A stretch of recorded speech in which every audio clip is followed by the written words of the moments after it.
बंदी छोड़ सतगुरु रामपाल जी परमेश्वर जी की जय हो। परमपिता परमात्मा सारी सृष्टि के रचनहार कुल मालिक असंख्य ब्रह्मांडों के स्वामी जगत गुरु तीनों लोकों में प्रवेश करके सबका भरण पोषण करने वाले राजाधिराज आत्माधार नाथों के नाथ देवों के देव महादेव सर्वेश्वर महेश्वर मृत्युंजय अजरो अमर आदि अनादि सनातनी प्रभु जगत पिता जगदीश्वर श्री श्री 1008 की उपाधि के वास्तविक अधिकारी अकाल मूरत शब्द स्वरूपी राम वासुदेव सर्वगतम ब्रह्म परम पूज्य प्रथम पूज्य परम संत परम पुरुष परम धनी परम दयालु सत्य कबीर हक्का कबीर अल्लाहु अकबर बाखबर अल्लाह ताला जगत के तारणहार जगत के मुक्तिदाता जगत के जगन्नाथ हारे के सहारे हिंदुओं के राम मुसलमानों के अल्लाह सिखों के वाहिगुरु ईसाइयों के मसीह दया के सागर दयानिधि करुणा के सागर करुणानिधि स्वयंभू परिभू संकट मोचन कष्ट हरण मंगल करण दुख भंजन अविगत कबीर निर्विकार निर्विषम परमात्मा अलय अलेख सतगुरु आदि अनादि सतगुरु असली मर्यादा पुरुषोत्तम असली राम असली कृष्ण असली घनश्याम राजाओं के राजा महाराजाओं के महाराजा शहंशाहों के शहंशाह सम्राटों के सम्राट भगवानों के भगवान अल्लाहों के अल्लाह प्रभुओं के प्रभु मसीहाओं के मसीह सच्चे वाहिगुरु बाबाओं के बाबा पीरों के पीर सेठों के सेठ जगत सेठ सावड़सा सेठ सर्वगुण संपन्न अनंत कोटि कलाओं के स्वामी अनंत कोटि ब्रह्मांडों के नायक योगियों में महायोगी ध्यानियों में महाध्यानी सिद्धों में परम सिद्ध ज्ञानियों में तत्वज्ञानी ब्रह्म ज्ञानी महाज्ञानी परम ज्ञानी सर्वश्रेष्ठ ज्ञानी विज्ञानी युवा कबीर समर्थ कबीर असमवात अमित ओझा सच्चे रहनुमा करीम अल्लाह शुभान अल्लाह दुनिया के अंतिम पैगंबर 8 सितंबर 1951 से गांव धनाना जिला सोनीपत हरियाणा भारतवर्ष की पावन भूमि पे प्रकट रियल कल की भगवान श्री नारायण साकार हरि श्री बाबा साहेब सच्चे मुर्शीद सच्चे दरवेश संत शिरोमणि सतगुरु रामपाल जी परमेश्वर जी के चरण कमल में साध संगति से जुड़े हुए देश विदेश से आप और हम सभी सत्सेवक भाई बहनों का अनंत कोटि दंडवत प्रणाम। सत्साई भाई और बहनों, दया परमपिता परमेश्वर जी की सारी सृष्टि के सृजनहार पालनकर्ता सबके भरण पोषण करने वाले एकमात्र सच्चे दरवेश सच्चे मुर्शिद अल्लाह कबीर इबादई कबीरा सतगुरु रामपाल जी परमेश्वर जी की, जिनके शुभ आशीर्वाद से विशेष आशीर्वाद से आप और हम सभी सत्सेवक भाई बहन साथ संगति से जुड़कर गुरुदेव के तत्व ज्ञान को आधार बनाकर मोक्ष प्राप्ति के लिए दृढ़ता के साथ हर प्रकार से संघर्ष करते हुए मर्यादाओं को निभाते हुए गुरु को भगवान मानकर ज्ञान को आधार मानकर निरंतर आगे की ओर बढ़ रहे हैं। और भाई और बहनों, हमारा यही संघर्ष हमारा यही प्रयास हमें एक दिन सफल करेगा, क्योंकि हम जो भी कुछ कर रहे हैं जो भी आध्यात्मिक क्रिया कर रहे हैं अपने गुरुदेव भगवान के सत्संग रूपी वचनों में रहकर कर रहे हैं। आप और हम सत्सेवक भाई बहन आज गुरुदेव भगवान की गैर हाजिरी में, जो कि हमारी परीक्षा का समय है, इस परीक्षा के समय में हम उनकी हर प्रकार से सत्संग रूपी हद में रहकर मर्यादा में रहकर हर प्रकार से अपने धर्म कर्म का पालन कर रहे हैं, तो निश्चित तौर पर कामयाबी भी हमें मिलेगी, जीत भी हमारी ही होगी। दूसरी बात भाई और बहनों, जैसा कि बार बार परमात्मा दास के माध्यम से भी बुलवाते हैं और परमेश्वर ने भी आकर संकेतों में बहुत कुछ बता दिया, ज्ञान गंगा पुस्तक में भी संकेतों में बहुत कुछ लिखा हुआ है।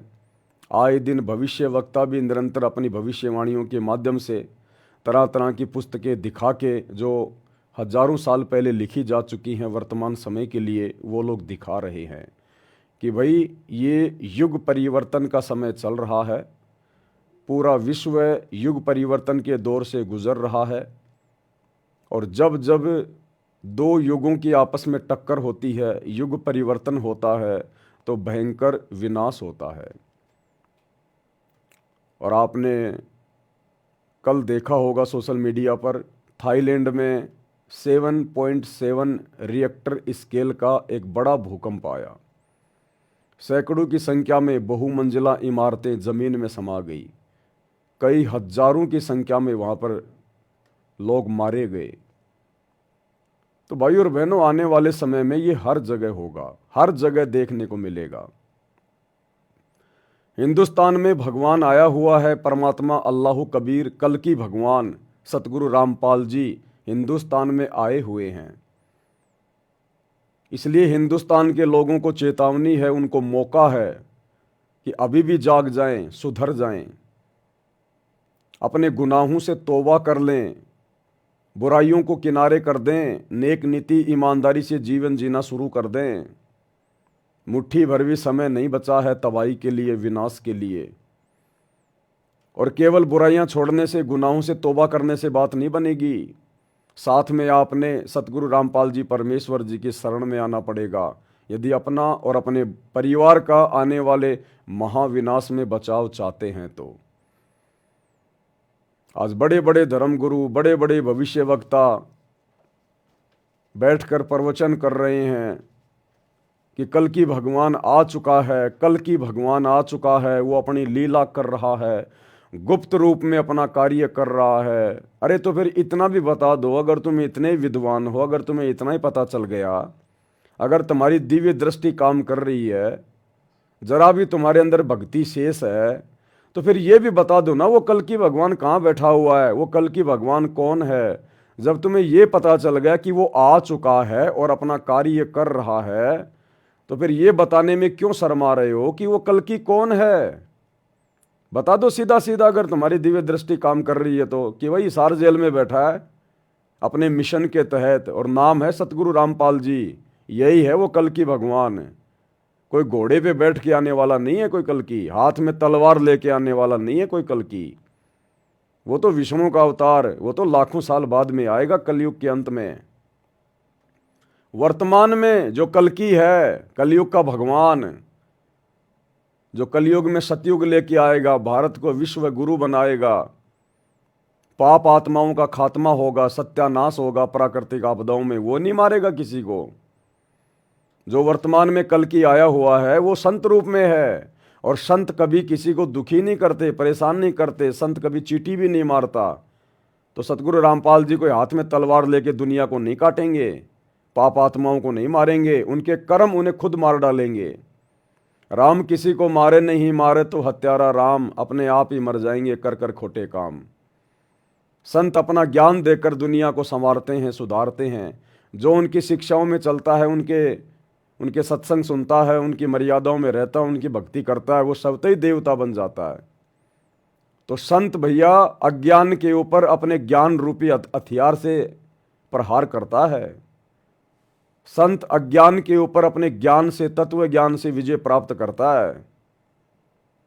और जो जो आत्माएं उनकी शरण में आ जाएंगी, उनका तो बाढ़ भी बाका नहीं होगा, बाढ़ भी बाका। बाकी भैया पूरा विश्व थर्राएगा, पूरा विश्व थर्राएगा। अभी भूकंप आ रहे हैं, अभी वैज्ञानिक क्यों नहीं बताते भाई क्यों आ रहे हैं भूकंप, क्या दिक्कत आ गई अब ऐसी। आज से पहले तो नहीं आते थे ये पहले, अब क्यों आ रहे हैं। अब वैज्ञानिक कहेंगे पृथ्वी के अंदर की वो प्लेटें खिसक गई। क्यों खिसक गई भाई, वो प्लेटें क्यों खिसक रही है, क्या दिक्कत आ गई उन प्लेटों को। तो ये तो अपने हीट एंड ट्रायल मेथड के आधार से बातें करते हैं वैज्ञानिक, जितना इनको पता होता है, इससे ज्यादा नहीं पता इनको अध्यात्म का। अब गुरुदेव भगवान ने बताया कि जब वो शैतान, वो काल, जब उसको भूख लगती है, वो अपने शैतान लोक से, 21वें ब्रह्मांड के अंतिम लोक से, ब्रह्म लोक से वो दहाड़ मारता है, दहाड़। तब तुम्हारी ये तीनों लोक कांप जाते हैं, तीनों लोक। तब ये तुम्हारी ये पृथ्वी कांपती है, इनकी ये प्लेटें कांपती हैं, वैसे नहीं कांपती है प्लेटें। उस शैतान को जब भूख लगती है ना, जब उसने महाविनाश करना होता है, तब वो धाड़ मारता है वहां से कि दुर्गा भोजन भंडारे में इतनी देर क्यों कर दी। वहां से धाड़ मारता वो, जैसे शेर जंगल में धाड़ मारता है, छोटे मोटे जानवर बेचारे कांपने लग जाते हैं। तो वो ज्योति निरंजन, वो काल, वो शैतान, वो धाड़ मारता है, क्योंकि युग परिवर्तन का दौर चल रहा है और उसको पता है कि जितना भोजन समेटा जा सके उतना समेट ले। और वो कोई आलू टमाटर की सब्जी नहीं खाता, वो बैंगन भरता नहीं खाता, वो आप और हम जीवों को खाता है, इंसानों को खाता है।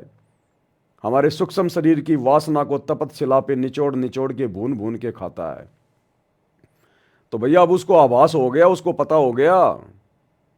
जब आप लोग अध्यात्म से परिचित हो जाओगे, सृष्टि रचना से परिचित होगे, सतगुरु रामपाल जी के प्रवचन सुन के, तो आपको पता चलेगा कि इस कबीर परमात्मा सतगुरु रामपाल जी का और इस शैतान का, इस काल का एग्रीमेंट हुआ था।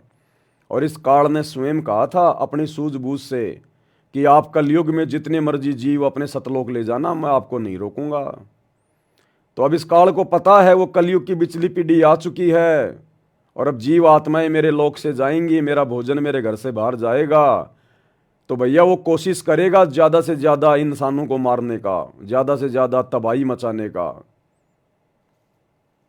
जिस प्रकार एक किसान अपनी फसल को काट पीट के और अपने खेत में जमा कर लेता है, और जब बादल मंडरा रहे होते हैं, हल्की फुल्की बूंदाबांदी हो रही होती है, तो किसान को चिंता हो जाती है कि बारिश में कहीं मेरी गेहूं की फसल, मेरी सरसों बर्बाद ना हो जाए, मेरी मेहनत साल भर की।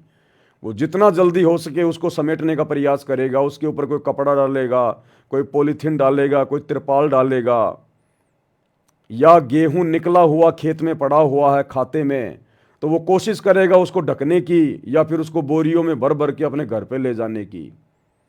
तो इसी प्रकार इस काल का भोजन हम जीव हैं, इंसान, और उसको पता है कि जीवों को ले जाने वाला आ गया है। तो भैया वो समेटने का प्रयास करेगा, हर प्रकार से हर संभव कोशिश करेगा, जगह जगह युद्ध करवाएगा, प्रेरणा करके गृह युद्ध होंगे जगह जगह।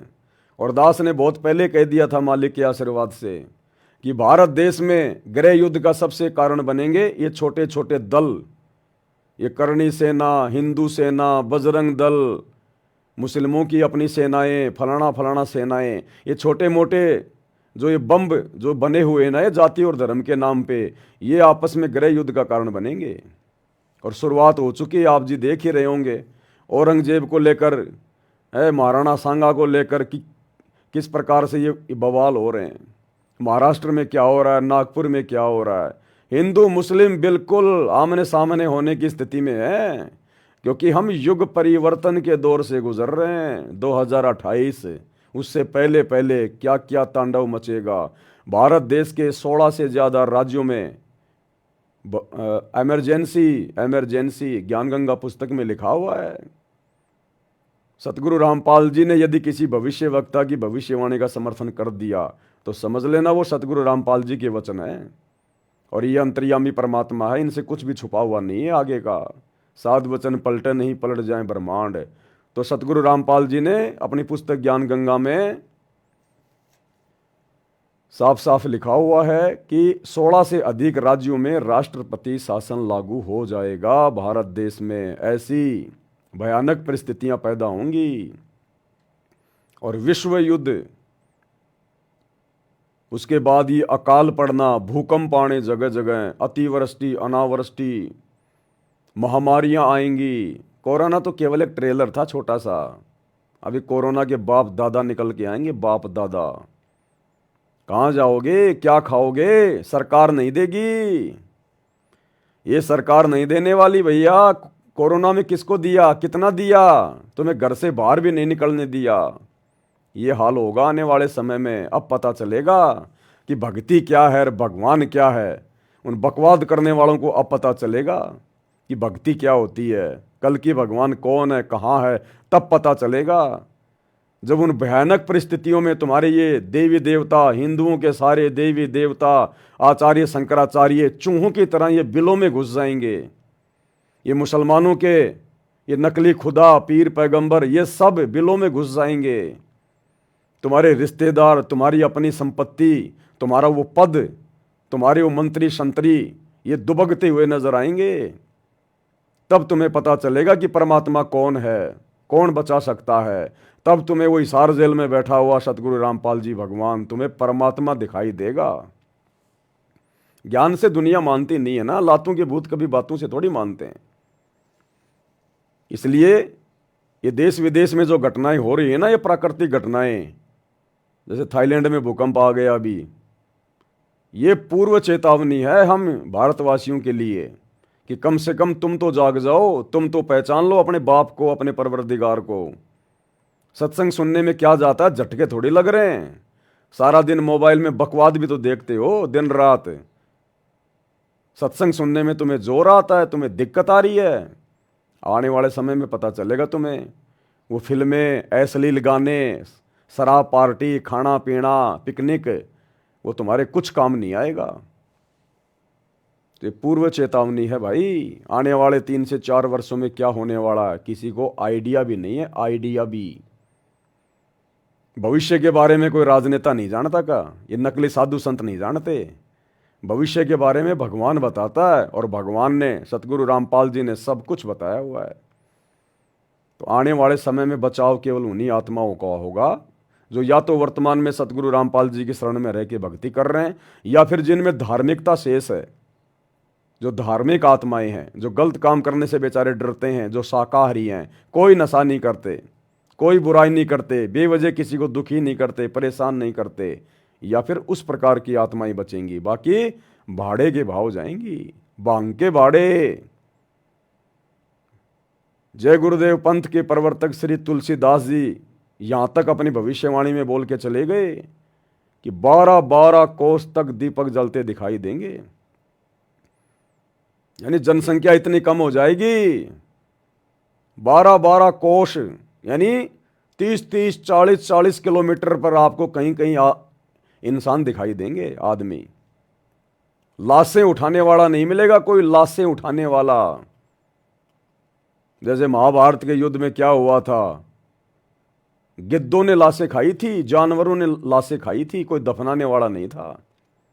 ये हाल होगा आने वाले समय में, और ये होगा तभी हम भक्तों की भी आंखें खुलेंगी। हम भगत जो 3 समय की आरती कर लेते हैं, थोड़े बहुत मंत्र कर लेते हैं, और बाकी ठीक है अपनी दुनियादारी में रमे हुए हैं, ये परमात्मा भक्तों को भी अंदर से दहलाएगा, अंदर से हिला के रखेगा अपने भक्तों को भी। जब तक हमें अंदर से ही आभास नहीं होगा ना कि ये कितना गंदा लोक है, हम जिस काल के लोक में रह रहे हैं ये कितना गंदा है, तो ये परिस्थितियां हमारी आंखों के सामने जब होंगी, घटती हुई नजर आएंगी, तब हम भक्तों की आत्मा दहल जाएगी, ये मन पापी सहम जाएगा कि वास्तव में ये तो गंदा लोक है। अभी तक तो केवल हम सुन रहे हैं, अभी तक तो गुरुजी सुना रहे हैं और हम सुन रहे हैं। अभी तो भाई केवल थ्योरी थ्योरी चल रही है। अच्छे से समझ में जब आता है जब टीचर विद्यार्थियों से प्रैक्टिकल करवाता है। तो अभी तक तो हमने केवल सुना सुना है, अभी आने वाले समय में परमात्मा दिखाएगा कि गंदा लोक क्या होता है। तो भक्तों का भी दिल अंदर से दहलेगा, डोल जाएगा, नफरत हो जाएगी कि यहां जीना कोई जीना नहीं है। अन्यथा सतगुरु की शरण में आने के बाद तो भैया सुख होते हैं, और सुख फिर इंसान को धीरे धीरे धीरे धीरे भक्ति भाव से दूर कर देते हैं। तो ये परमात्मा दूर होने देगा नहीं, ये ऐसे ऐसे झटके मारेगा, भक्तों को भी नानी याद आएगी। और फिर उन भक्तों को भी पता चलेगा कि गुरु जी की गैर हाजिरी में बरवाला कांड के बाद हमने क्या किया। जो बकवादे हम कर रहे थे गुरु के परिवार के साथ मिलकर, कोऑर्डिनेटरों के साथ मिलकर, उन बकवादों का फिर क्या रिजल्ट निकलेगा वो भी पता चलेगा, वो भी दिखाई देगा। तो भैया बकवादे करने से बचो। परमात्मा धरती पे है, ये मनुष्य जन्म केवल भक्ति के लिए मिला, बकवाद करने के लिए नहीं मिला है। तो भाई और बहनों, ये काल का लोक है। यहां आत्माएं ज्ञान से कम और लातों से ज्यादा मानती हैं। जो अच्छी आत्मा है वो तो सतगुरु के प्रवचन सुन के बुराइयां छोड़ देती हैं, लेकिन जो दुष्ट प्रवृत्ति के लोग होते हैं वो विषय विकार नहीं छोड़ते हैं। तो फिर उनको काल अपने तरीके से सीधा करेगा, फिर अपने तरीके से।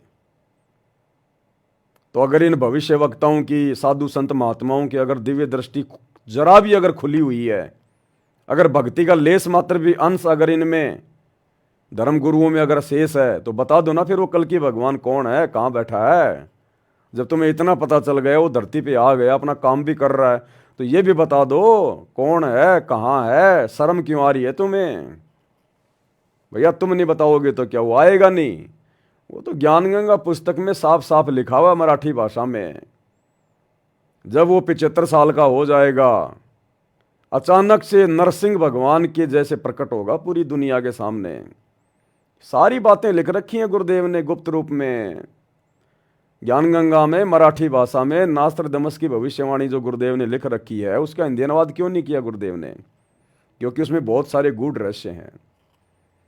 तो ज्ञानगंगा में लिखा हुआ है, नास्त्रदमस कह रहा है कि जब वो सायरन, वो तत्वदर्शी संत, जब 75 साल का हो जाएगा, अचानक से दुनिया के सामने नरसिंह भगवान की तरह प्रकट होगा। यानी पूरी दुनिया में सतगुरु रामपाल जी आएंगे फिर प्रकाश में, इस महाविनाश के दौरान, कि भाई बचाने वाला वो और कोई नहीं है, बस यही एकमात्र सहारा है। तब दुनिया को पता चलेगा ये कौन शक्ति है, क्या है ये। अभी तो भगत ही गफलत में जी रहे हैं। अभी तो भगतों को ही अपने गुरु में भगवान नजर नहीं आ रहा। एक अपने जैसा 2 कोड़ी का जीव समझ रहे हैं अपने गुरु जी को, और एक कागज का टुकड़ा, वो कबीर की मुर्दा फोटो दाढ़ी मूछ वाली, उसको भगवान मान के पूज रहे हैं। जून के महीने में कबीर प्रकट दिवस मना रहे हैं। अभी तो भगतों को ही नजर नहीं आ रहा भगवान, दुनिया वालों को कहां से नजर आएगा? तो ये दुनिया को बंदर दिखाएगा भगवान आने वाले समय में। तो कुछ एक बातें भाई और बहनों, कुछ एक मनमाने आचरण सतलोक आश्रम मैनेजमेंट हरियाणा के संगत में आए हैं सामने। एक पीला पर्चा इन्होंने वायरल किया है, जो मैंने स्क्रीन पर आज भाई बहनों को दिखा रखा है। आपको मैं पढ़ के सुना देता हूं।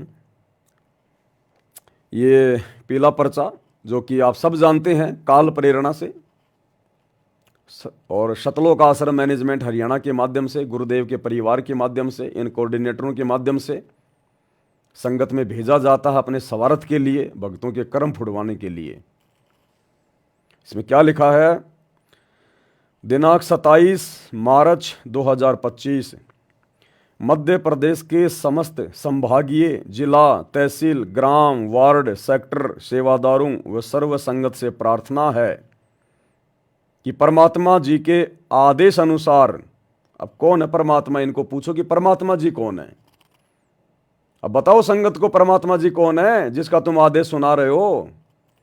हाँ हाँ हमारे गुरुजी, हमारे गुरुजी। तो जून के महीने में फिर वो नकली दाढ़ी मूछ वाला कौन है फिर, जिसका तुम प्रकट दिवस मना रहे हो परमात्मा जी मान के? फिर वो कौन है? अरे 2 परमात्मा है क्या धरती पे? अरे भगवान भी 2 होते हैं क्या? परमात्मा जी के आदेश आए हैं। जब संगत को ठगना होता है, लूटना होता है, तो गुरुजी को परमात्मा बना देते हैं। ये परमात्मा जी के आदेश अनुसार अन्नदान की सेवा चली हुई है। अरे परमात्मा सतगुरु रामपाल जी ने कभी अपने सत्संगों में अपने किसी भगत को आदेश दिया क्या अन्नदान की सेवा का? 30 साल हो गई सतगुरु रामपाल जी को सत्संग करते हुए। कौन से सत्संग में संत रामपाल जी ने अपने भक्तों से भीख मांगी है कि मुझे अनाज दो, मुझे अनाज दो, मुझे अनाज दो? अरे तीनों लोकों में प्रवेश करके सबका भरण पोषण करने वाला ये परमात्मा, 21 ब्रह्मांड, इस ज्योति निरंजन को भीख में देने वाला परमात्मा सतगुरु रामपाल, क्या ये अपने भक्तों से ये भीख मांगेगा क्या? अन्नदान की सेवा चली हुई है, अन्नदान की सेवा चली हुई है। इनके रहमो करम से तो पूरी दुनिया अन्न खा रही है। अन्नदान की सेवा चली हुई है। जो भी भगत आत्माएं अन्नदान की सेवा करना चाहते हैं, वे अपने तहसील सेवादार, जिला सेवादार, नामदान केंद्र या आश्रम में जाकर अन्नदान की सेवा कर सकते हैं। ये मनमाने आचरण है, ये मनमाना आदेश है। ये सतगुरु रामपाल जी का कोई आदेश नहीं है ऐसा अन्नदान करने का। और ना इन्होंने कभी 30 साल में, बता दो किसी भी सत्संग में, परम संत कभी छुप के आदेश नहीं देता, पीठ पीछे आदेश नहीं देता। परम संत ने जो भी आदेश देना होता है सामूहिक, सार्वजनिक तौर पर अपने प्रवचनों में देता है, अपने सत्संगों में देता है। बता दो कौन से सत्संग में गुरुदेव भगवान ने कहा कि मेरे को गेहूं दो, जौ दो, जवार दो, बाजरा दो, अन्नदान की सेवा करो। ये देह दान, रक्त दान, अन्नदान, ये काल प्रेरणा से सतगुरु रामपाल जी के कलयुगी बेटा बेटी, उनके भाई बंधु रिश्तेदार, ये कोऑर्डिनेटर, ये लोग अपनी भूख शांत करने के लिए और संगत के कर्म फुड़वाने के लिए इस प्रकार के घटिया आदेश संगत में पारित करते हैं। ये अब क्या करते हैं अनुदान करके? संगत के कर्म फोड़ रहे हैं, कर्म।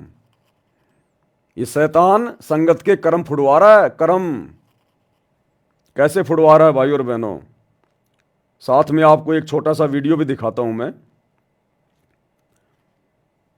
इन्होंने अपना जो एक न्यूज चैनल बना रखा है यूट्यूब पर, सा न्यूज चैनल, सतलोक आश्रम न्यूज चैनल। इनको उस न्यूज चैनल के लोगों में सतलोक आश्रम न्यूज चैनल लिखते हुए डर लगता है, डर। अगर हम सतलोक आश्रम लिख देंगे तो लोग हमारे चैनल को सब्सक्राइब नहीं करेंगे। लोग जान जाएंगे कि ये तो संत रामपाल जी के भक्तों का बनाया हुआ चैनल है। इसलिए इनको डर है इस बात का कि अगर हमने इस चैनल के नाम के लोगों में अगर सतलोक आश्रम लिख दिया है तो लोग हमारे वीडियो नहीं देखेंगे, नफरत करते हैं। वैसे ही तुम लोग ये कर्म ही ऐसे करते हो। तुमसे नफरत नहीं करेंगे तो और क्या तुम्हारे से प्रेम करेंगे लोग? सारे उल्टे कर्म करते हो तुम। अब इन्होंने पीला पर्चा निकाल के क्या किया भाई और बहनों?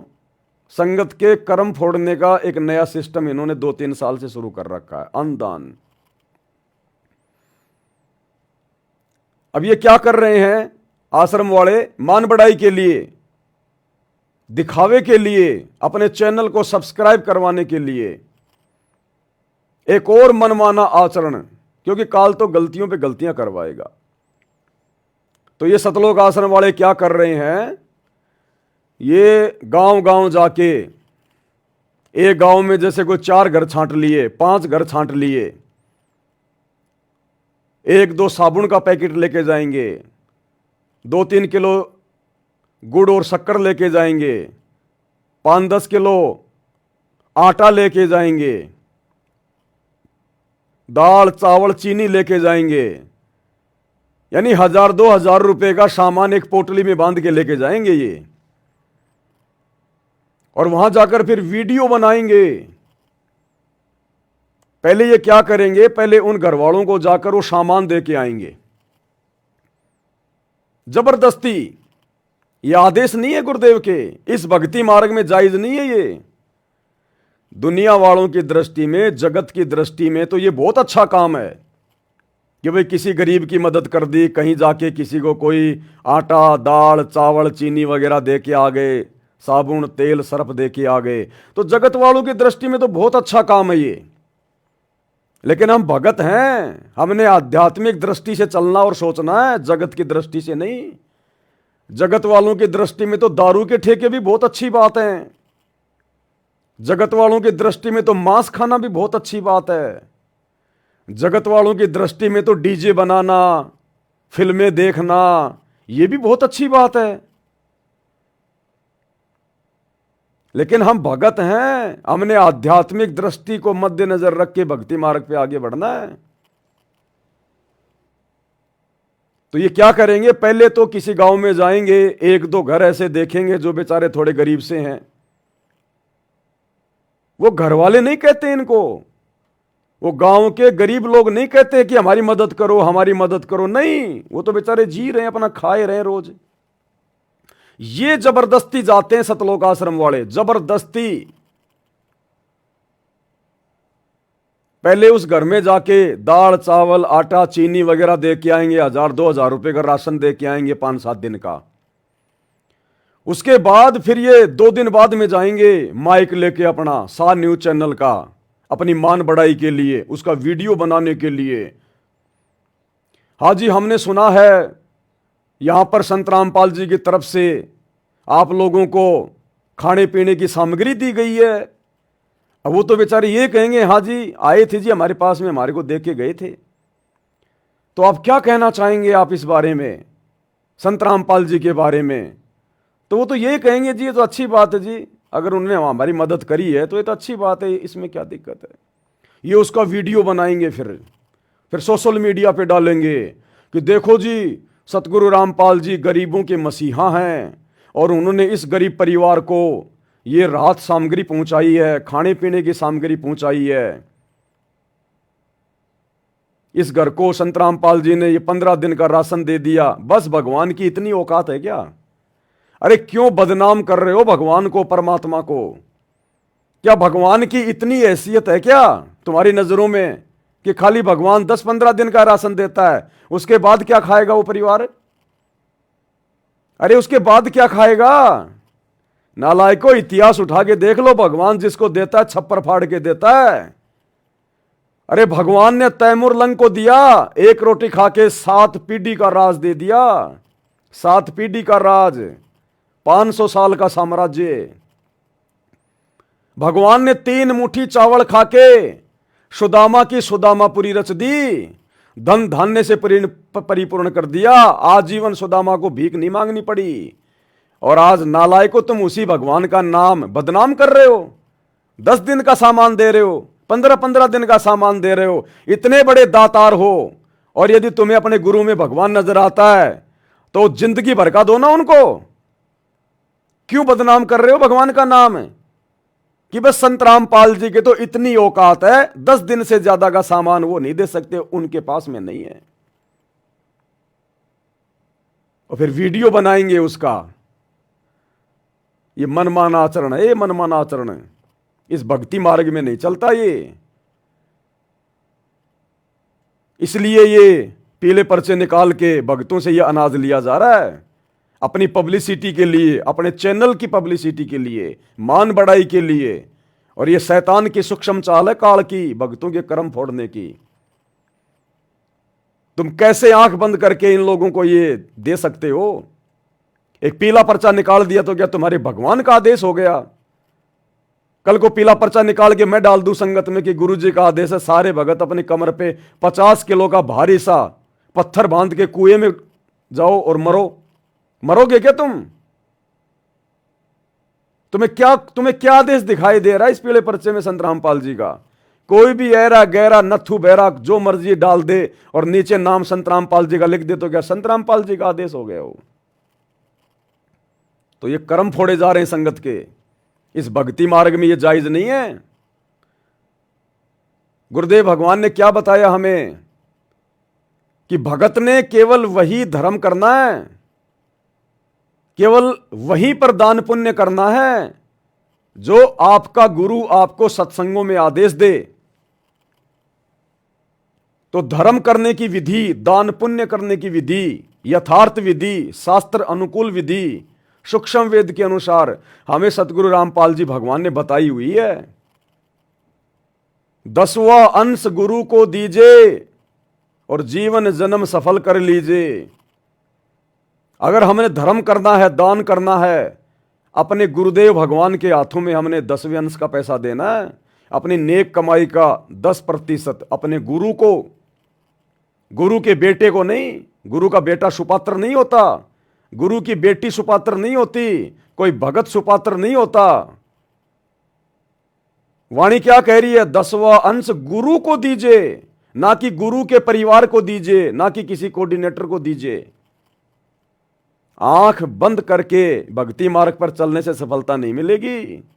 गुरु का नाम लेके तुम्हें कोई कुछ भी बोल देगा, तुम वैसा ही कर लोगे। काल फिर ऐसे तुम्हारे कर्म फुड़वाएगा, तुम्हारे दान का दुरुपयोग करवाएगा। इन्हीं कुपात्रों को, गुरुजी के कलयुगी परिवार को तुम लोगों ने आंख बंद करके ज्योति पाठ और दान का पैसा दिया बरवाला कांड के बाद। तो इन्हीं कुपात्रों ने वो पैसा धनाना गांव में बैडमिंटन का स्टेडियम बनवाकर गुरुजी की मर्यादाओं के विरुद्ध, गुरु मना करता है कि भगत ने कोई खेल नहीं खेलना, सहयोग भी नहीं करना, और उसी गुरु की मर्यादाओं के खिलाफ तुम भक्तों के ज्योति पाठ और दान के पैसे से इन्होंने करोड़ों रुपये का बैडमिंटन का स्टेडियम बना दिया अपने स्वार्थ के लिए। फोड़ दिए कर्म। गुरुजी ने कहा कि आन उपासना में हमने कोई सहयोग नहीं करना।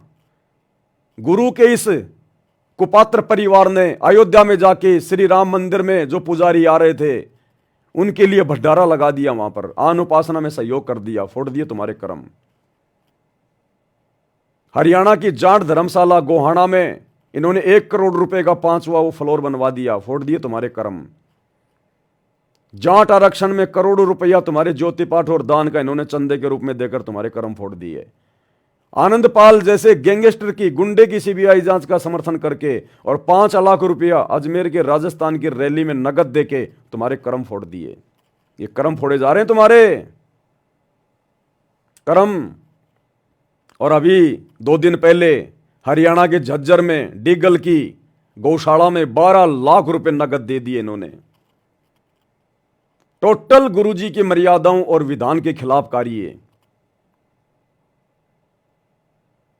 और गुरुदेव ने मना कर रखा है इस प्रकार से जा जाके धर्म करना, किसी को भोजन भंडारा देना। गुरुदेव ने हमें जो गाइडलाइन दी है हमें उसी अनुसार चलना पड़ेगा। तो यदि हमने धर्म करना है तो हम अपने गुरुदेव को दे दान, हमारा गुरु फिर उसको सही जगह लगाएगा। गुरु फिर चाहे उसका जो मर्जी करे। हम गुरु के परिवार को आंख बंद करके, किसी भगत को आंख बंद करके ज्योति पाठ और दान का पैसा नहीं दे सकते, क्योंकि गुरु के अलावा कोई सुपात्र नहीं है। या फिर गुरुदेव ने हमें आदेश दिया, अगर कहीं पर कोई बाढ़ आ जाती है, कोई भूकंप आ जाता है, कोई महामारी आ जाती है, और यदि आप लोग, आपके आसपास यदि ऐसी परिस्थितियां उत्पन्न हो जाती हैं, तो फिर आप उनको भोजन, आप उनको खिला सकते हैं। ऐसी परिस्थितियों में आप उनकी मदद कर सकते हैं, आप उनको कपड़े दे सकते हैं। नगद नहीं देना, आप उनको राशन जाके आप उनको दे दें, आटा वगैरह, दाल वगैरह, चीनी वगैरह, जो भी जायज हो, अपने हाथों से, अपनी आंखों के सामने जाके। ये विशेष परिस्थितियों में बताया परमात्मा ने, वैसे नहीं। और वर्तमान में कलयुग की बिचली पीढ़ी है, अगर ऐसी विशेष परिस्थितियां भी अगर कहीं पैदा हो गई तो भी हमने अपने गुरुजी की आज्ञा लेनी है पहले, कि गुरुजी क्या आपका दास ये मदद वहां पर जाकर कर सकता है क्या? गुरु कहे बेटा कर दे तो करना है, नहीं तो मरने दो, हमने कोई लेना देना नहीं है। भक्ति करना, भगवान आया हुआ है, जैसे हम सुखी हैं तू भी सुखी हो जाएगा, क्यों भूखा मर रहा है? अरे हम अगर जा जाके नीचे नीचे लोगों की अगर वो मदद करेंगे, सहायता करेंगे अगर ऐसे, तो भक्ति कौन करेगा? फिर भगवान की आवश्यकता किसको है फिर? तो गुरुदेव ने इस प्रकार गांव गांव जाके ये आटा बांटना, चीनी बांटना, दाल चावल बांटना, ये मना किया हुआ परमात्मा ने। गुरुदेव ने कहा तुम्हारे घर पे अगर कोई भिखारी आ जाए, कोई गरीब आ जाए, खाना खिला दो, फटे पुराने उसको कपड़े दे दो। तुमने घर से पूड़ी पाड़ी बना के, साग सब्जी बना के, तुमने उस ट्रैफिक लाइट पे जाके, रेलवे स्टेशन पे जाके, बस स्टैंड पे जाके भिखारियों को बांट के नहीं आना। तुम्हारे घर पे कोई आ गया और मांग रहा है, भूखा है, तो खिला दो। तुमने घर से बना बना के बाहर नहीं बांट के आना, नहीं तो फिर वो काल वाले दान पुण्य में गिना जाएगा, शैतान के दान पुण्य में गिना जाएगा, मार खा जाओगे। ये दयालुता, भगत के अंदर दयालुता होनी चाहिए, दया बिना दरवेश कसाई। लेकिन गुरुदेव ने राजा जनक का उदाहरण दिया कि जो दया धर्म तुम्हारी मर्यादा जो है वो तोड़वा दे, वो दया धर्म भी नहीं करना हमने। तो राजा जनक का भी उदाहरण दिया गुरुदेव ने कि उसने अपने आधे वो पुण्य 12 करोड़ आत्माओं को दान कर दिए थे जब वो जा रहा था विमान में बैठ के। ये काल ठगेगा हमें इस प्रकार से। पहली बात तो उन गरीब जो परिवार है उन्होंने आप लोगों से मांगा नहीं कि भाई सतलोक आश्रम वालों, बाबा रामपाल के चलो, हमारे को दाल दे के जाओ, चीनी दे के जाओ, आटा दे के जाओ। आज से पहले कौन खिला रहा था उनको? तुम लोग जा जाके दे के आ रहे थे उनको। अरे तुमने गांव में जाके देखा, और ये सारे के सारे भिखारी तुम्हारे को हरियाणा में क्यों दिखाई दे रहे हैं भाई? और हरियाणा में भी केवल सोनीपत जिले में ये सारे के सारे दुनिया भर के भिखारी गरीब ये सोनीपत में पैदा हो रखे हैं क्या? मध्य प्रदेश में तो ऐसी कोई सेवा नहीं चल रही, राजस्थान में तो तुम्हारी ऐसी कोई सेवा नहीं चल रही। ये हरियाणा के केवल सोनीपत जिले में सारे भिखारी पैदा हो गए क्या? धर्मशाला बनवानी है तो भी सोनीपत में बनवाएंगे, गौशाला में दान देंगे तो भी हरियाणा में देंगे। ये सारा भिखारीपना हरियाणा में है क्या? अरे तुम्हें को चुनाव लड़ना है क्या नालायको? गुरुजी के बेटो, नालायक संतानों, चुनाव लड़ने की तैयारी कर रहे हो क्या? अपना माहौल बना रहे हो क्या? ये सारे भिखारी हरियाणा में ही हैं। रोडे चलाओ, रोडे बनाओ तो हरियाणा में, एम्बुलेंस चलाओ तो हरियाणा के गांव धनाना में, फ्री में बसें चलाओ तो हरियाणा के गांव धनाना में, स्टेडियम बनाओ तो धनाना में, आरक्षण में साथ दो तो हरियाणा के जाटों का, धर्मशाला बनाओ तो हरियाणा के जाटों की, गौशाला में दान दो तो हरियाणा के जाटों की गौशाला में। ये सारे भिखारी हरियाणा में ही है क्या? क्या गुरु का आदेश केवल हरियाणा के लिए है क्या? क्या गुरु भी पक्षपात करता है क्या? ये मान बढ़ाई की भूख है, समाज के अंदर अपनी ये प्रभुता कायम करने की भूख है। ये गधा बना के छोड़ेगी अगले जन्म में। तो गुरु का आदेश नहीं है। तुम जो ये दाल, आटा, चावल, चीनी 1000-2000 रुपए का बांध के एक पोटली में जो गांव गांव में जाके दे रहे हो ना, ये तुम्हारे कर्म फोड़ेगी। तुम्हारे ऊपर भार चढ़ रहा, भार जबरदस्ती का। तुमसे कोई भीख नहीं मांग रहा, तुम जबरदस्ती जाके दे रहे हो। और गुरुदेव ने जबरदस्ती जाकर देकर ये मना किया है। तभी तो गुरुदेव ने कहा कि भिखारी तुम्हारे घर पे आ जाए तो खाना खिला दो, भिखारियों को जा जाके नहीं खिलाना खाना। तो तुम्हारे से कोई मांगने थोड़ी आ रहा है कि हमारे घर में राशन नहीं है, आटा नहीं है, हम भूखे मर रहे हैं। तुम जा जाके काल प्रेरणा से, केवल मान बढ़ाई के लिए। यह आदेश नहीं है गुरुदेव के। भक्ति कर रहे हो, ड्रामेबाजी कर रहे हो तुम कितनों का पेट भरोगे? हिंदुस्तान में 50% भिखारी हैं। किसका पेट भरोगे तुम जाके?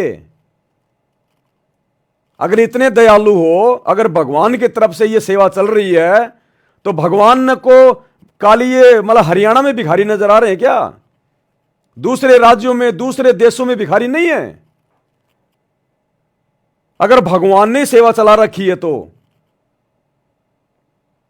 क्या विदेशों में जो भिखारी हैं भगवान के बच्चे नहीं हैं? इजराइल में हमास के अंदर गांव के गांव खाली हो गए, शहर के शहर खाली हो गए, बेचारे भूखे मर रहे हैं। जब इजराइल ने हमला किया तो आज भी वहां पर वो भुखमरी बनी हुई है। जाओ ना उधर, अरे जाओ ना, भगवान के घर में तो कोई कमी है ही नहीं। तो जाओ ना वहां पर, उन मुसलमानों की मदद करो जाके, बेचारों की जो भूखे मर रहे हैं। और गरीब और भिखारियों की अगर ये मदद करने का तुम्हें अगर इतना ही शौक है तो दिल्ली में जाओ ना, झुग्गी झोपड़ियों में, बंबई में जाओ ना, कई कई किलोमीटर लंबी वहां पे आपको झुग्गी झोपड़ियां मिलेंगी। जाओ बांटो वहां पर। ये ड्रामेबाजी है, ड्रामेबाजी। ये हरियाणा में केवल अपना माहौल बनाया जा रहा है। माहौल, ये माहौल तुम्हें ले डूबेगा। भक्ति करने के लिए समय दिया परमात्मा ने, बकवाद करने के लिए नहीं दिया। और जो नालायक भगत ज्ञान को आधार ना बनाकर इस प्रकार के घटिया पीले पर्चों को अपने गुरुजी का आदेश मानकर जो इनको सहयोग कर रहे हैं, पाप के भागी बन रहे हैं। तुमने तो दे दिया इनको अनाज, किसी ने 2 बोरी, किसी ने 5 बोरी। अब तुम्हें क्या पता तुम्हारे अनाज को ये बेचेंगे नालायक, ये बेचेंगे तुम्हारे अनाज को, और ना जाने कहां कहां लगाएंगे ये। और मान लो इन लोगों ने जाकर वहां पर वो तेल की बोतल दे दी, साबुन के पैकेट दे दिए, तुम तो दे के आ गए जबरदस्ती, और वो क्या पता उसको दुकान वाले को जाके बेच देगी। अगर वो 20 रुपए का साबुन है, उसको तो अगर उसके 10 रुपए मिल जाएंगे, 5 रुपए मिल जाएंगे, तो भी वो ले लेगी और तुरंत वहां से वो सुरती खरीदेगी, जर्दा खरीदेगी। वो तेल की बोतल भले मार्केट में वो 60 रुपए की आती है, अगर उसको 20 रुपए भी मिल जाएंगे दुकानदार से, वो तो ले लेगी, वो तो बीड़ी खरीद लेगी। फिर क्या करोगे? किसके कर्म फूटे? ये मनमाना आचरण है, मनमाना आचरण है। अगर किसी को इतनी भूख है, अगर इतना है वो गरीब है, तो भगवान से नाम लेके भक्ति करे। ज्ञान समझाओ, जा जाके ज्ञान समझाओ। भिखारियों को और ज्यादा भिखारी बनने का मौका मत दो। और अगर इतने बड़े दातार हो तो बनाओ फिर उनके मकान बेचारों के। अरे मकान बनाओ फिर उनके और भर दो उनके घरों में सामान 10-20 साल का। इतने बड़े अगर तुम दातार हो तो भिखारी हो, तुम तो खुद भिखारी हो। संगत से भीख मांग मांग के संत रामपाल जी के नाम की आड़ में तुम तो खुद भीख मांग मांग के अपना पेट पाल रहे हो, संगत के कर्म फोड़ रहे हो। तुम भिखारी दूसरों को कैसे तुम जो है मतलब भिखारी पने से बाहर निकाल दोगे? तुम्हारे से बड़ा भिखारी तो कोई दुनिया में नहीं है, जो बेचारी नादान संगत को ठग रहे हैं अपने गुरु जी के नाम की आड़ में हर प्रकार से।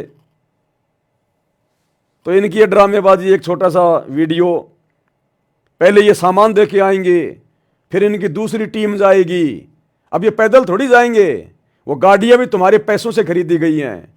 उन गाड़ियों में डीजल पेट्रोल भी तुम भक्तों के ज्योति पाठ और दान के पैसे से डलता है। और ये बकवाद करते फिर रहे हैं, ये कर्म फूट रहे हैं, कर्म। देखिएगा।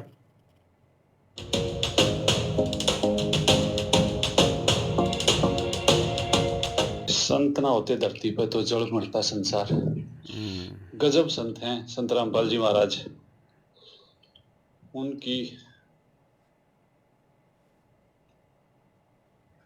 सेवाओं की कवरिंग करने का सौभाग्य भी प्राप्त होता है तो आत्मा गदगद हो जाती है। खुद जेल में बैठे हैं और यहाँ कोई भूखा ना सोए, गरीबों के लिए खाद्य सामग्री, गरीबों के लिए भोजन का प्रबंध करने में उनको चिंता है हर किसी की कि सब सुखी रहें। महान है संत रामपाल जी महाराज। आज उसी कवरिंग के दौरान हम एक और ऐसे घर में पहुंचे हैं जहां उनको आवश्यकता है भोजन की। इनके पहले बताओ जी क्या क्यों है इनको? इनका जी पहला एक पार्ट टूटा था, इसके 2 ऑपरेशन करवा लिए है। अरे ये ठीक नहीं हुआ, चल नहीं पा रहा है एकदम। कैसे टूटा इनका पाँव? यो जो एक्सीडेंट में टूटा है, बिहारी रिक्शा पलट गया था तो हाथ टूटे जो। मतलब पहले पाँव टूट गया, काम करने के नहीं रहे, उसके बाद 6-7 साल हो गए। 6-7 साल तक पाँव टूट रहा है। हाँ जी 6-7 साल तक टूट रहा है। और फिर ये हाथ टूट गया। हाँ ये भी एक दिन है तो ऊपर हो जाएगा जी। 23 तारीख को टूटा था ये।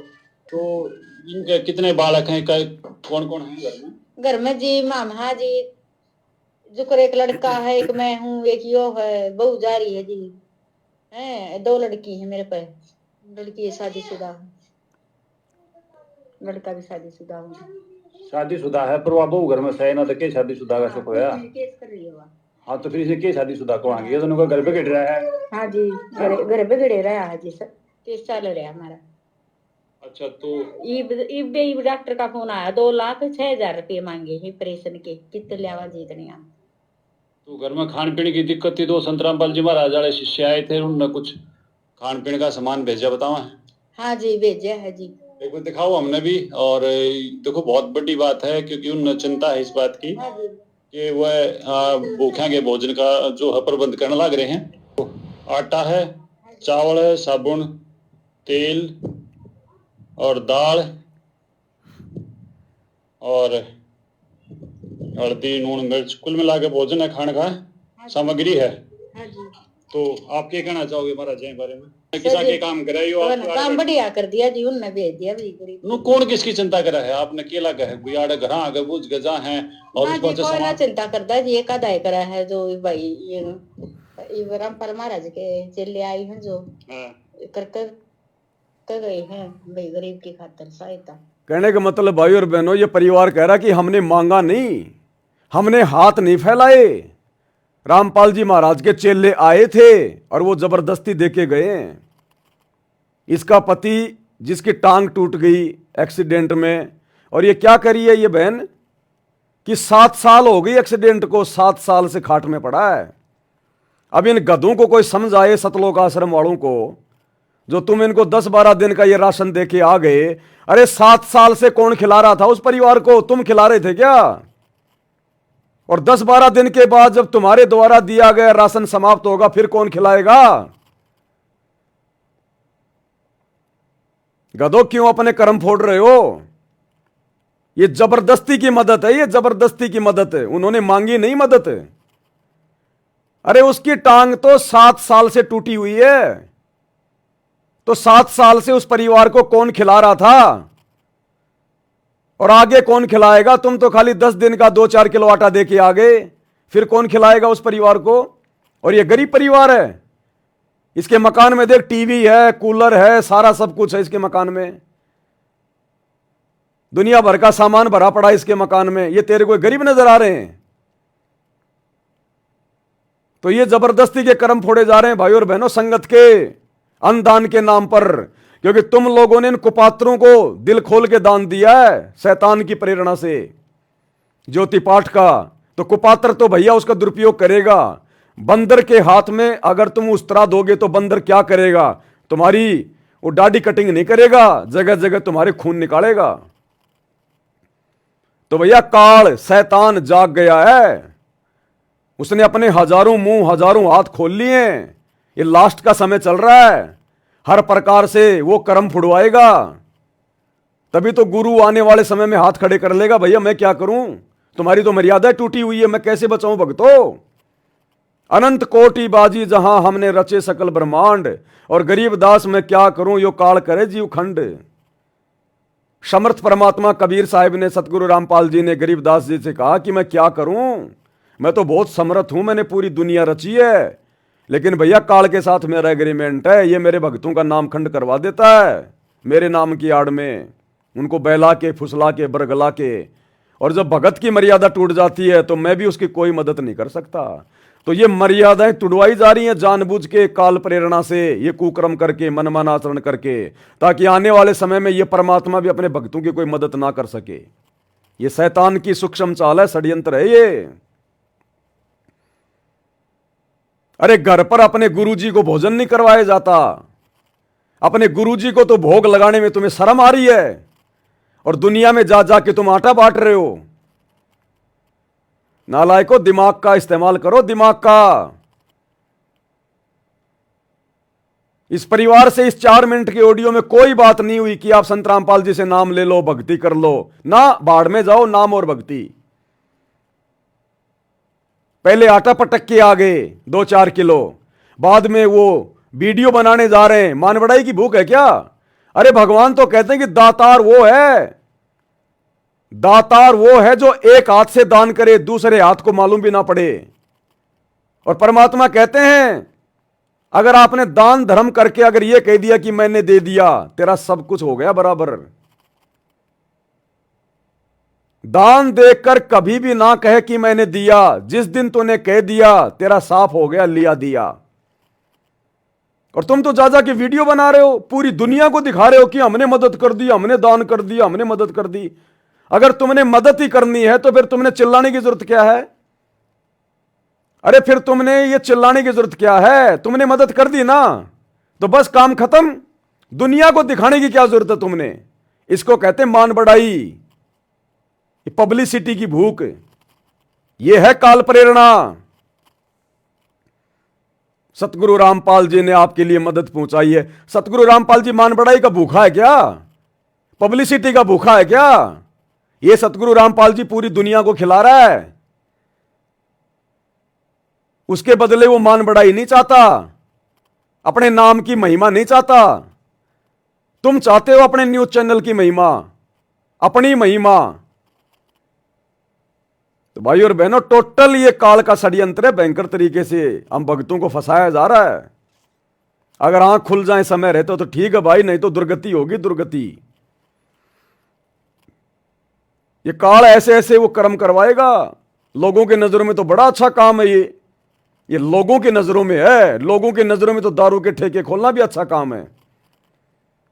लोगों की नजरों में तो मांस खाना भी अच्छा काम है। जो मांस खाता है उससे जाके पूछो कि मांस खाना अच्छा काम है कि नहीं है, वो बोलेगा बहुत अच्छी बात है, क्या दिक्कत है, ये दुनिया भर के जानवर घूम रहे हैं, ये क्या काम आएंगे, क्यों बनाए भगवान ने।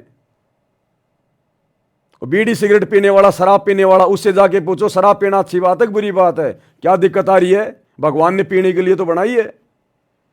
तो दुनिया की नजरों में तो ये काम ठीक है जो तुम कर रहे हो, लेकिन आध्यात्मिक दृष्टि से, भक्ति की नजर में ये काम हमारे कर्म फोड़ने वाला है, क्योंकि गुरु के भक्ति विधान में इस प्रकार जबरदस्ती का दान धर्म नहीं लिखा हुआ कहीं। 10 किलो आटा दे के आ गए। 7 साल से कह रही है मेरे पति की टांग जो है टूटी पड़ी है। तो 7 साल से भी तो परिवार खाना खा रहा था, तुम्हारे 10 किलो आटे के भरोसे बैठा था क्या? और 10 दिन के बाद में क्या खाएगा फिर वो परिवार? और ये बहन तो ये भी कह रही है कि डॉक्टर ने इसके ऑपरेशन के लिए बोल दिया 2.5 लाख रुपए लगेंगे। हम कहां से लाएं 2-2.5 लाख रुपए? कराओ ऑपरेशन। अगर इतने बड़े तुम दातार हो तो उसकी टांग भी ठीक करवा दो, ऑपरेशन भी करवा दो उसका। तो भाई और बहनों देखो, ये लोग शैतान की प्रेरणा से चल रहे हैं। इनको भक्ति नहीं करनी, इनको मर्यादाओं से लेना देना नहीं है। ये लग गए फुल टू फुल बकवादों में, क्योंकि आप लोगों ने जबरदस्ती इनको ज्योति पाठ और दान का पैसा दे दिया। आप लोगों ने भी अपने कर्म फोड़ लिए और इनको भी इनके कर्म फोड़ने के लिए आप लोगों ने प्रेरित कर दिया। अब पैसा तो भैया बकवाद करवाएगा। गुरुदेव क्यों कहते हैं कि माया जिस घर में आवश्यकता से ज्यादा आ गई वो बकवाद करवाएगी।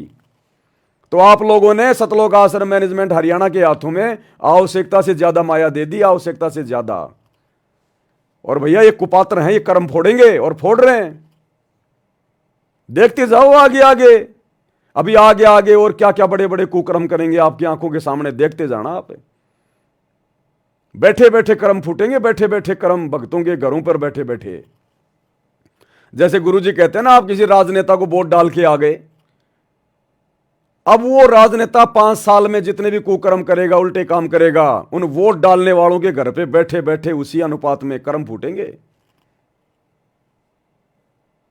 तो ये बंदर के हाथ में आप भक्तों ने जो ये दे दिया ना ज्योति पाठ और दान, ये जो उस्तरा दे दिया, नुकुला हथियार, ये बैठे बैठे आपके कर्म फोड़ेंगे। ये गुरुजी के परिवार वाले, ये कोऑर्डिनेटर बैठे बैठे उल्टे काम करेंगे ये तुम्हारे दान धर्म से, और कर्म फूटेंगे तुम्हारे। अब जाट आरक्षण में इन्होंने करोड़ों रुपया दिया चंदे में। वो जाटों का दवाई हुक्का भी ठंडा नहीं होता, वो तमाकू भी तुम्हारे पैसों से आ रही है, वो शराब पिएंगे तुम्हारे पैसों से, क्योंकि तुम लोगों ने दिए। राजपूत करणी सेना को 5 लाख रुपए राजस्थान की अजमेर की रैली में आनंदपाल सिंह की सीबीआई जांच के लिए तुम भक्तों के दान का दिया गया। जाट तो भैया वो क्या बोलते हैं, राजपूत वगैरह, ये तो भैया शराब भी पीते हैं, नशा भी करते हैं, उल्टे काम भी करते हैं, राजनीति भी करते हैं। अब सारे सारे उल्टे काम करेंगे वो, और कर्म फूटेंगे तुम भक्तों के। भगवान है, परमात्मा है, बिना मर्यादाओं के मार्ग नहीं चलता। एक छोटा सा परिवार नहीं चलता बिना मर्यादाओं के। एक छोटी सी एक कंपनी, एक फैक्ट्री नहीं चलती बिना मर्यादाओं के। एक डॉक्टर का इलाज सफल नहीं होता बिना मर्यादाओं के। और तुम अपनी भक्ति सफल करने के चक्कर में बैठे हो मर्यादा तोड़ तोड़ के। काल के लात घूसे पड़ेंगे आने वाले समय में, लात घूसे। तो दास के सामने पीला पर्चा आया, परमात्मा ने प्रेरणा की, इसलिए आप लोगों को बताना थोड़ा ये उचित समझा।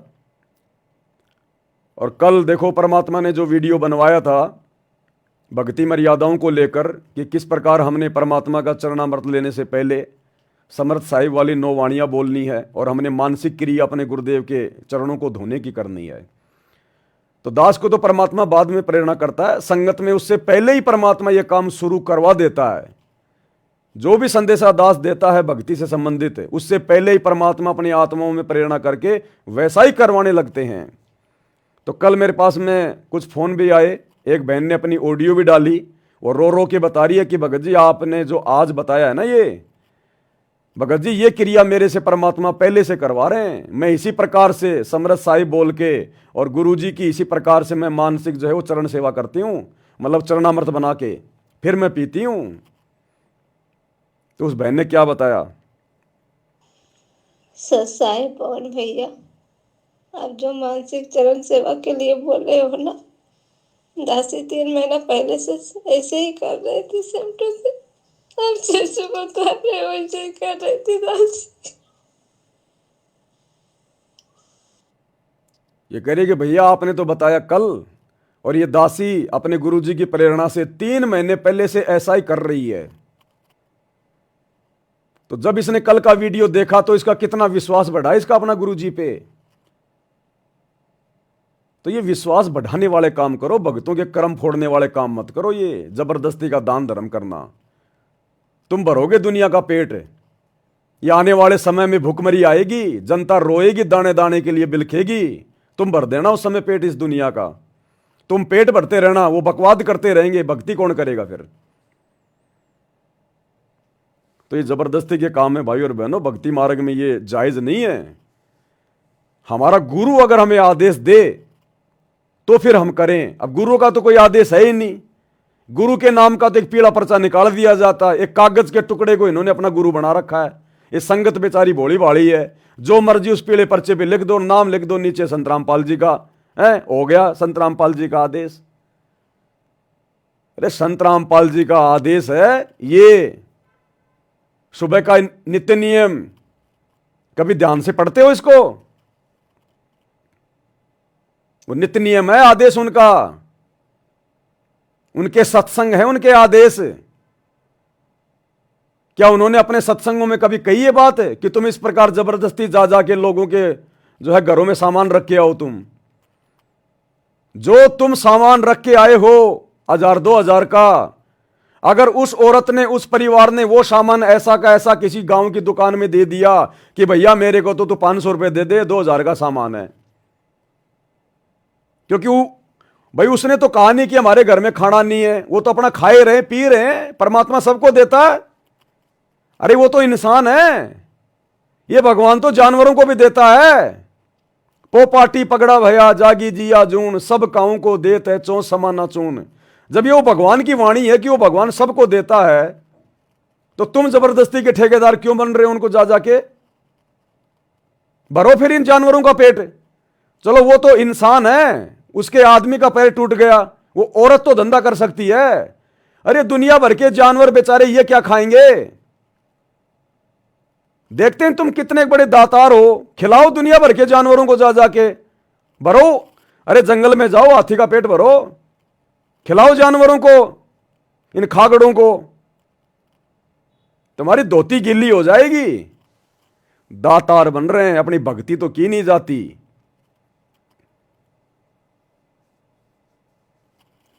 ड्रामेबाजियां भाई और बहनों, ड्रामेबाजियां।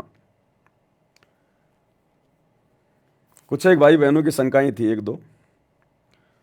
सतसाई भगत जी, हमारे रिश्तेदारी में किसी ने घड़ी मांगी है आगे शादी में देने के लिए,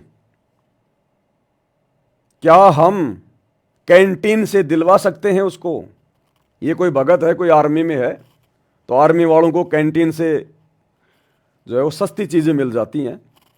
तो ये कह रहा है कि हमारे रिश्तेदार हैं, उनके घर में शादी है, वो कह रहे हैं कि आप अपनी कैंटीन से, अपने कार्ड से हमें एक घड़ी दिलवा दीजिएगा। तो भाई हमने ये सौदा नहीं करना भगत जी, हमने कैंटीन से उनको घड़ी नहीं दिलवानी है, क्योंकि वो शादी में देने के लिए मांग रहे हैं। अगर वो खुद के पहनने के लिए मांगता है तो बेशक आप उसको दिलवा दो, कोई दिक्कत नहीं है, हम दिलवा सकते हैं उसको, क्योंकि पैसा तो उसी ने देना है ना।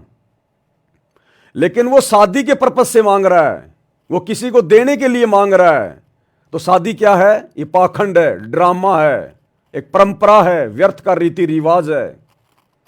वो तो जगत के हिसाब से शादी करेगा। भाई भक्तों ने तो कोई घड़ी वड़ी देने की आवश्यकता पड़ती नहीं है, भगत तो अपना सिंपल तरीके से अपना रमेणी करते हैं। अब जगत वालों को हमने उन परंपराओं में सहयोग नहीं करना, बिल्कुल भी, किसी भी प्रकार का, तो चाहे रिश्तेदार हो चाहे आड़ोसी पाड़ोसी हो, आपने कोई भी वस्तु अपनी कैंटीन से, अपने कार्ड से बिल्कुल नहीं दिलवानी है। कोई भी सामान खरीदवाने में आपने कोई सहयोग नहीं करना है, अन्यथा उस शादी में, उस पाखंड में, उस परंपरा में आपका भी सहयोग माना जाएगा। तो ये गलती हम भगत भाई बहनों ने बिल्कुल भी नहीं करनी है, बिल्कुल भी। हाँ, यदि आपकी दुकान है, आपकी यदि घड़ी की दुकान है, और आपसे फिर भले चाहे कोई शादी के लिए लेने आओ, चाहे कोई मरने वाले के लिए लाओ, उसमें हमें कोई दिक्कत नहीं है, क्योंकि हमारा काम तो बेचने का है, क्योंकि वो हमारी रोजी रोटी, वो हमारा धंधा है। लेकिन आपकी घड़ी की दुकान नहीं है, इसलिए आपने जाकर सहयोग नहीं करना उस चीज को खरीदवाने में, आपने कोई सहयोग नहीं करना। अब जैसे आपका रिश्तेदार आपके घर पे आ जाए और कहेगी जी मैं दारू की बोतल लाया हूं, एक पानी का जग दे दो, तो आपने वो दारू की बोतल के साथ में शराब पीने के लिए आपने पानी दे के सहयोग नहीं करना। अब यदि आपकी कोई दुकान है और आप दुकान में पानी बेचते हो, छाछ बेचते हो, और फिर यदि कोई कहे कि भैया पानी की बोतल देना, हम तो शराब पी रहे हैं, तो भैया ले जा, हमें कोई मतलब नहीं है, हमारा तो काम है बेचने का। अब चाहे तू किसी देवता पे चढ़ा, चाहे तू उस शराब में डाल के पी, क्योंकि वो आपका धंधा है, वो आपकी दुकान है, वहां पे आप दोषी नहीं बनोगे। लेकिन वैसे कोई आ गया आपके पास में और कह दिया भैया एक गिलास पानी का देना, मैं ड्रिंक कर रहा हूं, तो आपने नहीं देना, उस समय आप दोषी हो जाओगे। तो छोटी छोटी बातें ही हमने ध्यान रखनी है, बिल्कुल भी सहयोग नहीं करना हमने इस प्रकार से। दूसरी शंका है सतसाई भगत जी मेरी धरण ठीक नहीं हो रही थी। धरण होती है हमारी जो नाभि होती है, सुंडी, ये थोड़ी सी ये डिस्टर्ब हो जाती है, पेट में थोड़ा दर्द वर्द शुरू हो जाता है, मरोड़े वगैरह शुरू हो जाते हैं, खाना वाना नहीं खाया जाता, उसको कहते हैं धरण डिगना। भगत जी मेरी धरण ठीक नहीं हो रही थी, 15-20 दिन से तो परेशान होकर मैं किसी दाई के पास गया, ठीक करवाने के लिए गया, तो उसने लाठी लगाकर ठीक किया मेरी नाभि पर, और उन्होंने अपने मन में कुछ बोला था, क्या यह मैंने ठीक किया या हमसे कोई गलती हो गई। देखो बहुत सारे ये जो लोग होते हैं ना, जैसे किसी के दांत में जाड़ में कोई कीड़ा लग गया, दर्द हो रहा है, तो बहुत सारे लोग होते हैं गाँव में, वो जाड़ के दर्द को ठीक कर देते हैं कोई मंत्र वगैरह बोल के। उनके पास में कोई सिद्धियाँ होती हैं, कोई वो पिछले जन्म की थोड़ी बहुत उनकी कोई भक्ति होती है। या जैसे आपने बताया कि ये धरण मेरी जो ठीक नहीं हो रही थी, मैं गया उसके पास में, तो धरण ठीक करवाने के लिए जाने में कोई दिक्कत नहीं है अगर कोई जानता है ठीक करना। जैसे हम डॉक्टर के पास जाते हैं तो डॉक्टर जानता है रोग को ठीक करना, लेकिन आपको यह पता चल जाए कि ये डॉक्टर इंजेक्शन लगाने के साथ में ये अपनी कोई आध्यात्मिक क्रिया भी कर रहा है, ये कोई मंत्र भी बोल रहा है, अगर आपको मालूम है इस बात का, तो फिर आपने उस डॉक्टर से इलाज नहीं करवाना। और बहुत सारे हॉस्पिटल हैं, बहुत सारे डॉक्टर हैं, वहां जाके अपना ठीक करवा लो देसी तरीके से। अगर आपको पहले इस बात का पता था कि वो धरण ठीक करने वाला लाठी वाठी लगा के, लकड़ी वकड़ी लगा के, वो तो ठीक है, और यदि आपको पहले पता था कि वो कोई मंत्र भी बोलता है, तो फिर आपने धरण ठीक नहीं करवानी थी उससे। और यदि आपको नहीं पता था और एंड टाइम पे यदि कोई मंत्र मंत्र वो बोल रहा था और आपको आभास हो गया, तो फिर उसमें आपकी कोई मतलब जो है मर्यादा उसमें नहीं होती खंडित, क्योंकि आपको मालूम नहीं था। लेकिन आगे से ध्यान रखना है, दोबारा ऐसी समस्या आ जाए तो ऐसे व्यक्ति के पास में हमने नहीं जाना, जो अपने इलाज के साथ साथ में कोई आध्यात्मिक कोई जो है वो क्रिया भी करता हो, तो ऐसी जगह पर फिर हमने दोबारा नहीं जाना है। फिर जाड़ का दर्द ठीक करते हैं बहुत सारे लोग, साथ में कोई मंत्र वगैरह भी बोलते हैं, तो पहले उससे पूछ लेना, पहले पूछ लेना भाई साहब आप कोई जंत्र मंत्र तो नहीं करते हो। वो कहेगी हाँ जी मेरे ऊपर तो माता जी की दया है, भैरू जी की दया है, मेरे को ये शक्ति मिली हुई है, मैं थोड़ा सा ये करता हूँ हाथ से, उसके बाद मैं अपना वो मंत्र बोलता हूँ और अगले का जाड़ का दर्द ठीक हो जाता है। तो हमने बिल्कुल ठीक नहीं करवाना उससे, डॉक्टर के पास चले जाओ,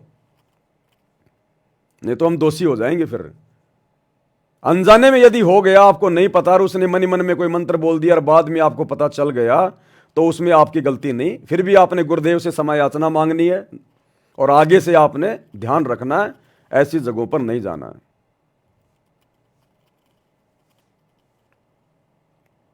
तो ये एक दो बातें थी भाई और बहनों। अब क्या है भाई और बहनों, देखो दास के पास में थोड़ा इतना समय नहीं हो पाता है, क्योंकि परमात्मा की पुस्तकों के ऊपर भी वीडियो बनते हैं 2-2 घंटे के, 3-3 घंटे के, वहाँ भी मेरे को बोलना पड़ता है। अब लाइव में भी कम से कम 1.5-2 घंटे हो जाते हैं। अब जीव हूँ, 2 कोटि का प्राणी हूँ, मेरी इतनी कैपेसिटी नहीं है भाई और बहनों। फिर अपनी भक्ति भी करनी होती है, भक्ति के बिना सेवा भी व्यर्थ होती है। तो दास को तो समय नहीं मिल पाता है, वैसे भी थोड़ा बहुत सोना भी होता है, ये थोड़ी है कि भाई सोएंगे नहीं। तो विशेष संदेशों के ऊपर जो वीडियो बनाने की श्रृंखला जारी है, ये दास कंटिन्यू नहीं कर पाएगा, लेकिन 2 बजे आप जी एक बार लाइव आके जरूर थोड़ा सा देख लिया करो। अगर हम किसी दिन आ गए तो ठीक है, 2 से 2:30 बजे के बीच में, क्योंकि अब कंटिन्यू नहीं हो पाएगा, कैपेसिटी इतनी नहीं है दास की, क्योंकि बाद में फिर इनके छोटे छोटे वीडियो भी इनके तैयार करने पड़ते हैं, बहुत टाइम लगता है, दिमाग बहुत ज़्यादा खपाना पड़ता है। तो कहने का मतलब है 8 बजे तो हमारा लाइव परमात्मा के आशीर्वाद से वो चलेगा। अभी मुसलमान नहीं समझे, ज्ञान कुरान इसके ऊपर चल रहा है। उसके बाद परमात्मा दया करेंगे, बहुत सारी पुस्तकें हैं मालिक की, उनमें से देखेंगे फिर कौन सी पुस्तक पे आएंगे। जब तक सब कुछ ठीक ठाक चल रहा है तब तक भैया अपन परमात्मा की सेवा में लगे हैं। लेकिन दिन में 2 बजे जो लाइव आने का सिस्टम है, ये अगर परमात्मा समय देंगे तो दास आता रहेगा, अन्यथा अगर कोई दिन नहीं आया तो फिर नहीं आ पाएंगे फिर। बाकी आप लोग भाई इन वीडियो को ज़्यादा से ज़्यादा शेयर करो, ज़्यादा से ज़्यादा, चाहे मैनेजमेंट वाले हों, चाहे कोई जगत वाला हो, कोई भी हो, ज़्यादा से ज़्यादा आप जी इन वीडियो को शेयर करो। आप कोई भी भाई अपने नंबर वगैरह मत डाला करो, जब शेयर करते हो ना अपने नंबर वगैरह मत डाला करो, अपना एड्रेस वगैरह मत डाला करो। ज़बरदस्ती आके कोई लड़ाई झगड़ा करेगा फालतू में। ये सोशल मीडिया भगवान ने दी है, सोशल मीडिया पे ज़्यादा से ज़्यादा सेवा करो, व्हाट्सएप पे, फेसबुक पे। किसी ने देखना होगा तो देख लेगा, मानना होगा तो मान लेगा, नहीं जाओ बाढ़ में। हमने ज़बरदस्ती अपनी कोई मान बढ़ाई के लिए अपना कोई मोबाइल नंबर डालना, अपना एड्रेस डालना, ये मत करो साथ में फालतू में। लोग आके लड़ेंगे झगड़ेंगे, शैतान बैठा है सबके दिमाग पे। ये मुसलमान धर्म की पुस्तक पे वीडियो बन रहे हैं, आप पर्सनली आप जिसको जानते हो उसको मत भेजो, आप उसको व्हाट्सएप पे, सोशल मीडिया पे डालो आप सीधा। किसी ने देखना होगा तो देख लेगा, नहीं तो फालतू में आपके साथ में फिर वो खसेंगे आके। तो भगवान ने हमें ये बचाव का तरीका दिया है, थोड़ा इस बुद्धि का भी हमने थोड़ा इस्तेमाल करना है। तो आज के वीडियो में भाई और बहनों केवल इतना ही, परमात्मा के आशीर्वाद से। रात्रि 8 बजे सभी भाई बहन लाइव जुड़िए, मुसलमान नहीं समझे ज्ञान कुरान, इस पुस्तक के ऊपर। तब तक गुरुदेव भगवान हम सबको आज्ञा दें, इजाज़त दें, आशीर्वाद दें। बंदी छोड़ सतगुरु रामपाल जी भगवान की जय हो।